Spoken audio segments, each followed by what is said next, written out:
బిస్మిల్లాహిర్రహమానిర్రహీం. అస్సలాము అలైకుం వరహ్మతుల్లాహి వబరకాతుహు. ఈరోజు మన వాళ్ళు చేస్తున్న విషయం, ఇలా కవర్ని వచ్చి పూలతో అలంకరించడం మరియు భూమికి ఎత్తుగా కవర్ని వచ్చి నిర్మించడం చేస్తున్నారు. మహాప్రవక్త ముహమ్మద్ సల్లల్లాహు అలైహి వసల్లం ఇలా పూలతో అలంకరించమని కానీ లేకపోతే భూమికి ఎత్తుగా ఉంచమని కానీ ఏదైనా తాకీదు ఇచ్చారా అంటే ససేమి అటువంటి తాకీదు అనేది ఇస్లాంలో లేనే లేదు.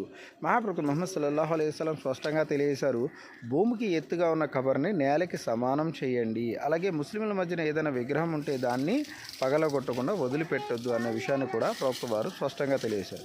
ఈ పూలు వల్ల ఏమైనా ప్రయోజనం ఉందంటే ఈ పూలు వేయడం వల్ల ఎలాంటి ప్రయోజనం లేదు, మనకు ఖర్చులు పెరగడం తప్ప.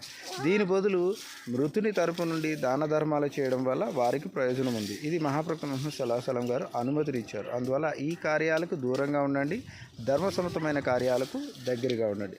అల్లాహ్ సుబ్హానహు వ తఆలా మనందరికీ కూడా ఇస్లాంను సరైన విధంగా ఆచరించే భాగ్యాన్ని ప్రసాదించారు.